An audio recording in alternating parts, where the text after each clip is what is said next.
आमीन। आइए कलाम मुकद्दस की तरफ बढ़ते हैं। दो कलमे आप पिछले संडे सुन चुके हैं। आज हम तीसरा कलमा जो है इस पर बात करने वाले हैं। और जो तीसरा कलमा है इसे मोहब्बत का कलमा भी कहा जाता है। तीसरा कलमा, हमने कलमे जो हैं इनका एक सिलसिला शुरू ये किया है। और सिलसिला ये है कि गुड फ्राइडे पे जो 7 कलमे हैं ना, वो पूरे के पूरे बयान नहीं किए जा सकते। ज़्यादा से ज़्यादा गुड फ्राइडे पे टाइम जो होता है कलमे का वो होता है 10 से 15 मिनट। तो 10 से 15 मिनट में क्या मैसेज आप प्रीच कर सकते हैं, कलीसिया को क्या सिखा सकते हैं। इसलिए मैंने जो खुदा से हिकमत खुदा ने मुझे दी कि क्यों ना हर संडे एक कलमा जो है उसे बयान किया जाए ताकि कलीसिया प्रॉपर खुदा का कलाम सीख सके। इसलिए हमने इसे ये तरतीब दिया है कि हर संडे एक एक कलमा जो है वो आप तक पहुंचाया जाए। जो बाकी रह जाए वो गुड फ्राइडे को 2 रह जाएं, 3 रह जाएं, वो तरतीब से गुड फ्राइडे वाले दिन जो है वो कलाम आप तक पहुंचाया जाए। आमीन। खोलिए जरा यूहन्ना उसका 19वां बाब और उसकी 25वीं, 26वीं और 27वीं आयत कलाम मुकद्दस में से पढ़ूंगा। यीशु की सलीब के पास उसकी माँ और उसकी माँ की बहन मरियम, क्लोपास की बीवी और मरियम मगदलीनी खड़ी थी। कितनी मरियम हो गई? कितनी मरियम हो गई? 3। कितनी हो गई? 3। आगे चलते हैं। यीशु ने अपनी माँ और उसके शागिर्द को जिससे मोहब्बत रखता था पास खड़े देखकर माँ से कहा कि ए औरत, देख तेरा बेटा ये है। फिर शागिर्द से कहा, देख तेरी माँ ये है। और उसी वक्त से वो शागिर्द उसे अपने घर ले गया। सब बोलिए आमीन।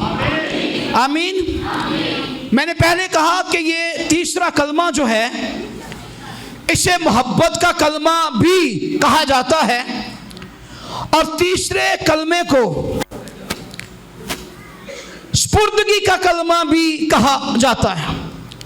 और फिर आज जब मैं इसे देख रहा था ना, तो यीशु मसीह ने जो अपनी जिम्मेदारी को पूरा किया, तो एक बात मेरे दिल में और आई जो आप तक पहुंचाऊं। ऐसा लगता है कि तीसरे कलमे को रिश्तों का कलमा भी कहा गया है, कि जिसमें यीशु मसीह ने अपने रिश्ते की जिम्मेदारी को पूरा किया है। तीसरा कलमा जो कि यीशु मसीह सलीब पर है, दुख में है, अजियत में है, मुसीबत में है, तकलीफ में है, लेकिन सलीब पर वो चढ़े हुए भी अपनी जिम्मेदारी को पूरा कर रहे हैं। हम यहाँ पर देखते हैं कि मसीह के साथ उस वक्त कितने लोग खड़े हैं जिनका जिक्र चंद एक लोगों का जिक्र हमें बाइबल मुकद्दस में मिलता है। और यहाँ से हमें इस बात का भी बखूबी अंदाजा होता है कि आपके सुख में कौन कौन आपके साथ होता है और आपके दुख में कौन कौन आपका साथ देता है। एक वक्त के सारे शागिर्द यीशु मसीह के साथ, एक वक्त बेशुमार लोग मौजज़े देखने वाले, खाना खाने वाले, तरह तरह की बरकतों को लेने वाले यीशु मसीह के साथ साथ, लेकिन अब वो वक्त है कि जब यीशु मसीह दुख में है, मुसीबत में है, परेशानी में है, उसे लोगों की जरूरत नहीं है, लेकिन फिर भी इंसान होते हुए वो सलीब पर से नजर कर रहा है कि उसके पास खड़ा कौन कौन है। और जब पाया है तो ये चंद एक औरतें और एक शागिर्द को सलीब के नीचे पाया है, बाकी सारे यीशु मसीह को छोड़कर चले गए। लेकिन अगर हम यहां पर बात करें कि यीशु मसीह ने अपने रिश्ते की कदर की है, अपनी जिम्मेदारी को यीशु मसीह ने पूरा किया है। और ये कोई आम बात नहीं है। सुनिए, जो काम यीशु मसीह ने किया है ये कोई आम बात नहीं है। मैं जब इसको देख रहा था सुबह, तो मुझे यूं मालूम होता है कि जैसे यीशु मसीह ने खरूज की किताब उसका 20वां बाब और उसकी 12वीं आयत के मुताबिक हमें 5वां हुक्म नजर आता है कि तू अपने बाप और अपनी माँ की क्या करना, इज्जत करना। तू अपने बाप और अपनी माँ की क्या करना, इज्जत करना। यूं मालूम होता है कि यीशु मसीह ने 5वां हुक्म जो है उसको फॉलो किया है, जो कि खरूज की किताब के अंदर नजर आता है। हमें यीशु मसीह यहाँ पर सिर्फ माँ की इज्जत करते हुए नजर नहीं आता, बल्कि वो बाप की इज्जत करता हुआ भी नजर आता है। जब यीशु मसीह ने कहा, ऐ बाप मेरी नहीं बल्कि तेरी मर्जी पूरी हो, तो ये इज्जत किसकी है, बाप की। जिसने कहा जिसने मुझे देखा उसने बाप को देखा, तो ये इज्जत किसकी है, बाप की। जिसने कहा जो बाप मुझे कहता है मैं वही करता हूं, तो ये इज्जत किसकी है, बाप की। और फिर उसी इज्जत में उसने अपनी मां की जिम्मेदारी को भी पूरा किया, यानी कि यीशु मसीह ने 5वां हुक्म जो है उसे आसान तरीके से पूरा किया। और हमें यह सबक मिलता है कि खुदा का कलाम हमें यह सिखाता है कि तू अपने बाप और अपनी मां की इज्जत करना। हालेलुया, आमीन। आगे बढ़ते हैं। यह सिर्फ बात यहां तक नहीं है कि यीशु मसीह ने इतना ही सिर्फ काम नहीं किया, बल्कि इससे थोड़ा और आगे बढ़े तो हमें कुछ और आगे भी नजर आता। सिर्फ हुक्म तक बात नहीं रही। बात करते हैं मुकद्दसा मरियम की, कि मुकद्दसा मरियम एक दलेर औरत है। दलेर औरत जो अपनी आंखों के सामने अपने बेटे को सलीब पर कुर्बान होते हुए देख रही है, जिसकी आंखों के सामने उसके बेटे पर जुल्म सितम हो रहा है, लेकिन माँ ये सब कुछ बर्दाश्त कर रही है। इसकी एक खास वजह, मेरा नहीं ख्याल कि किसी माँ के सामने उसके बच्चे को थप्पड़ मारे जाए तो माँ बर्दाश्त कर जाए, लेकिन ये ऐसी माँ है जिसके सामने बेटा कोड़े भी खा रहा है, सर पर कांटों का ताज भी है, मुंह पर थूका जा रहा है, तमाचे मारे जा रहे हैं, जलील अखबार किया जा रहा है, लेकिन माँ चुपचाप खड़ी अपनी आंखों से ये सब कुछ देख रही है। इसकी वजह यह है कि जब यीशु मसीह पैदा हुआ, अभी वो तकरीबन 8 दिन के लगभग है, उसे हैकल में लेकर गए तो हैकल के अंदर एक बुजुर्ग शमौन नाम खड़ा है, जिसने यीशु मसीह को होल्ड किया, यीशु मसीह को देखा और उसने कहा मेरी आंखों ने तेरी निजात देख ली है, लेकिन साथ साथ एक मैसेज भी दिया। उससे मुकद्दसा मरियम से कहा कि तेरी जान में तलवार फिर जाएगी, तेरी जान तलवार से छिद जाएगी। वो उस वक्त में मुकद्दसा मरियम ने इस बात पर डीपली गौर ना किया हो, लेकिन सलीब के नीचे खड़े हुए वो बातें जब शमौन की भी मुकद्दसा मरियम को याद आती होंगी, तो मुकद्दसा मरियम अपने अंदर दलेरी और फख्र महसूस करती होगी, क्योंकि उसे तो मसीह की पैदाइश पर ही यह पैगाम मिल गया था कि तेरी जान में तलवार जो है वो तेरी जान तलवार से छिद जाएगी। क्या कभी आपने इन बातों पर गौर किया?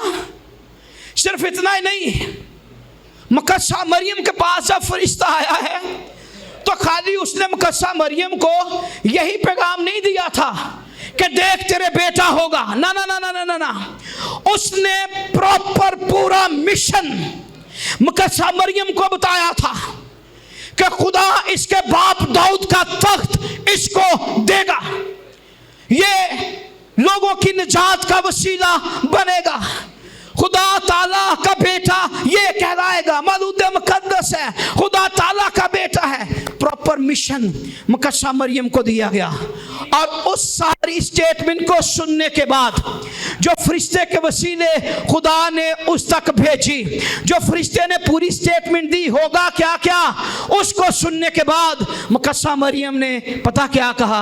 उसने कहा मैं खुदावंद की बंदी हूं, मेरे लिए तेरे कौल के मुआफिक हो जाए। आमीन।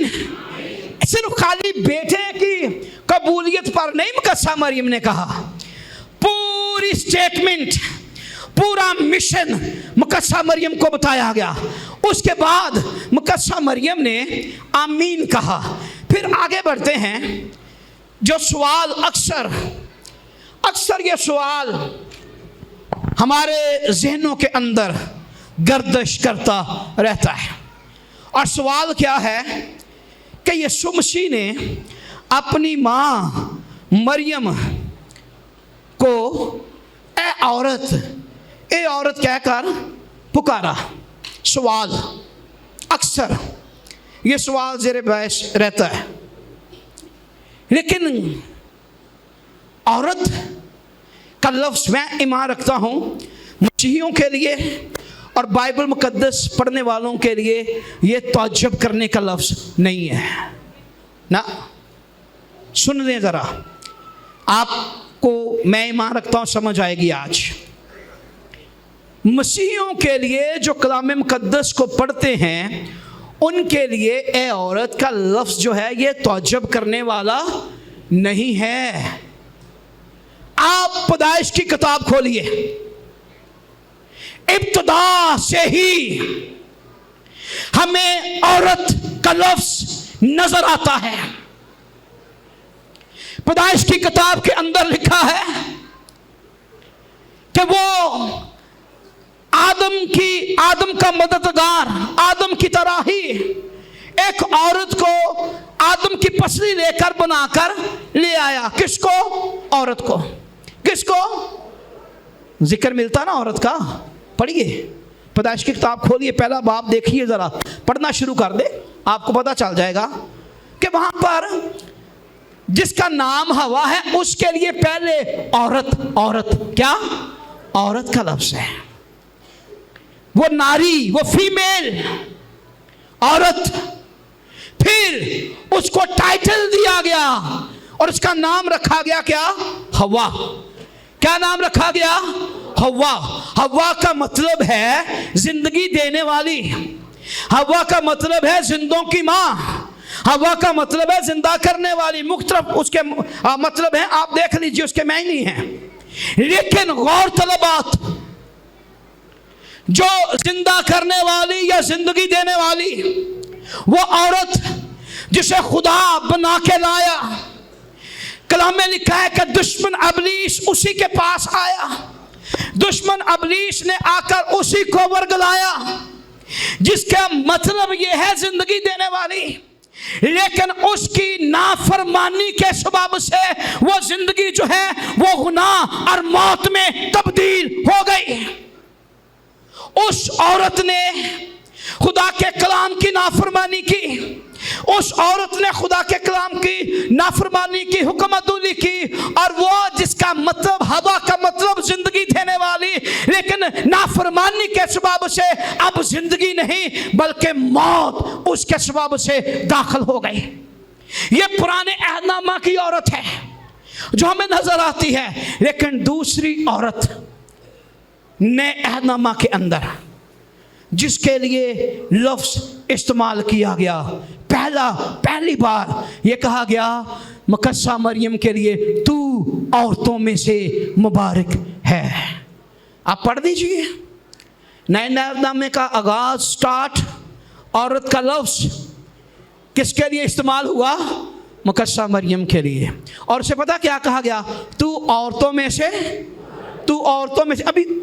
अभी जमा का इकट्ठा काम औरतों में से, आगे सिंगल औरत तो आगे जाके कहा गया है। लेकिन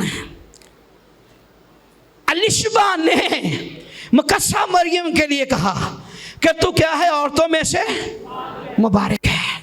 फिर आगे चलते हैं तो यीशु मसीह ने उसे कहा, ए औरत, ए औरत। बात ये बताना चाहता हूं, वो पुराने अहदनामा की औरत जिसने खुदा के कलाम की नाफरमानी की और उसके वसीला से मौत दुनिया में आई। लेकिन ये नए अहदनामा की औरत जिसके लिए ये कहा गया तू औरतों में से मुबारक हैं, इसी औरत ने तो खुदा के कलाम को सुना जो फरिश्ते के वसीला से दाग नाज़िल हुआ। आके फरिश्ता ने खुदा का कलाम उसे बयान किया कि खुदा की रूह तुझ पर साया डालेगी और उस बाब से जो तुझसे पैदा होगा वो कोई और नहीं बल्कि मौलूद मुकद्दस खुदा ताला का बेटा कहलाएगा। इन सारी बातों को सुनने के बाद इस औरत ने खुदा के कलाम को रद्द नहीं किया, बल्कि इसने यूं कहा, मैं खुदावन की बंदी हूं, मेरे लिए तेरे कौल के मुआफिक हो। पुराने अहदनामा की औरत नाफरमानी के सबब से मौत दुनिया में ले आई। नए अहदनामा की औरत जिसे कहा गया तू औरतों में से मुबारक है, खुदा के कलाम की ताबेदारी और हुक्म को मानने के सबब से उसको जन्म दिया जिसने जिंदगी बल्कि हमेशा की जिंदगी का दरवाजा खोल दिया, और वो कोई और नहीं बल्कि मेरा आपका निजात दहिंदा यीशु मसीह है, जिसके सबब से आज हम हमेशा की जिंदगी की बातें करते हैं। आमीन आमीन। ये नए अहदनामा की औरत है। ये कौन है? ये नए अहदनामा की औरत है।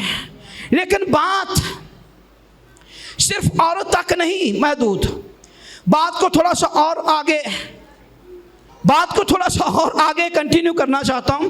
बात यहां पर चल रही है कि मसीह सलीब पर है तो भी उसे अपनी मां की फिक्र है, मसीह दुख में है तो भी उसे अपनी मां की फिक्र है।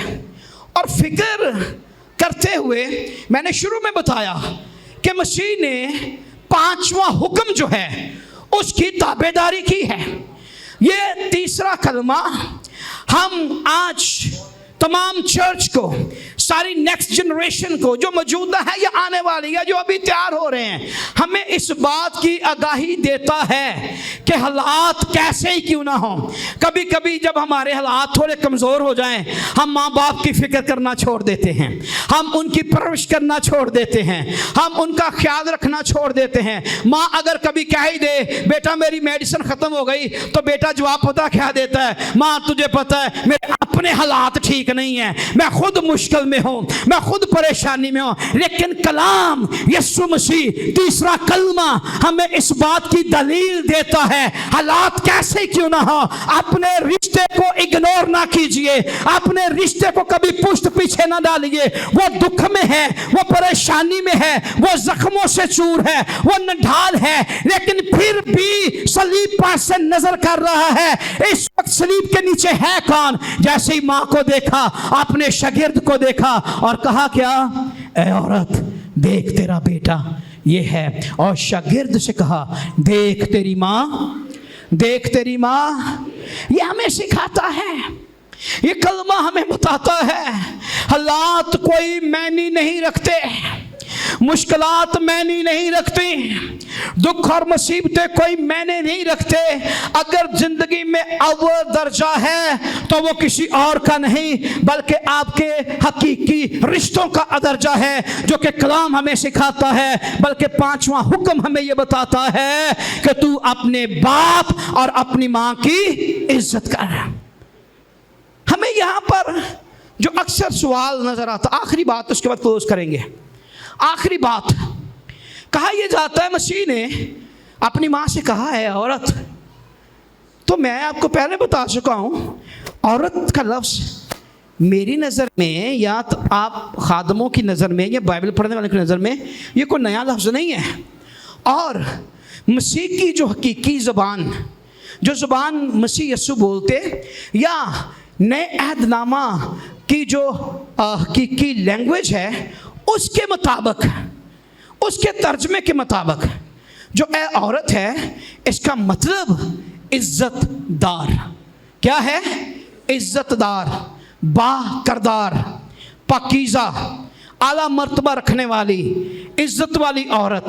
और मसीह ने कोई आम लफ्ज़ नहीं कहा, उसने अपनी माँ के लिए ये टाइटल इस्तेमाल किया है, ए इज़्ज़तदार, ए पकीज़ा औरत, ए आला मर्तबा रखने वाली, देख तेरा बेटा ये है। और शागिर्द से कहा, देख तेरी माँ ये है। इसलिए चर्च, अपने रिश्तों की कदर कीजिए। अपने बाप अपनी माँ की जैसे भी हालात क्यों ना हो, उनकी इज्जत कीजिए, उनकी परवरिश कीजिए। कभी दुख में, कभी मुसीबत में उन्हें तनहा ना छोड़ें। बल्कि यीशु मसीह खुद दुख में है, उसने फिर भी अपनी माँ की फिक्र की है। खाली माँ की फिक्र ही नहीं की, बल्कि सलीब पर चढ़कर उसने बाप की इज्जत भी की है, बाप के हुक्मों को माना है। जो जो काम बाप ने बेटे के जिम्मे लगाया, आखिरी लफ्ज में, आखिरी कलमे में हम सुनेंगे, उसने कहा तमाम हुआ। यानी जो कुछ मेरे बाप ने मेरी जिम्मेदारी लगाई थी वो सब पूरा हो गया है। इसमें बाप की इज्जत भी नजर आती है, इसमें माँ की इज्जत भी नजर आती है। अब वाजिब है मुझ पर और आप सब पर, जब तक आप जिंदा हैं, आपके माँ बाप जिंदा हैं, अपने बाप और अपनी माँ की इज्जत कीजिए। खुदा आप सबको बरकत दे। God bless you. अगर आप चाहते हैं कि आप 24 घंटे खुदा के खादिम पास्टर शहजाद के साथ राब्ते में रहें और खुदा का खादिम आपके लिए दुआ करे, तो आप हमारे इस YouTube चैनल को, जो कि पास्टर शहजाद सदीक ऑफिशियल के नाम से है, इसे सब्सक्राइब करें और बेल आइकन को भी प्रेस करें। God bless you all.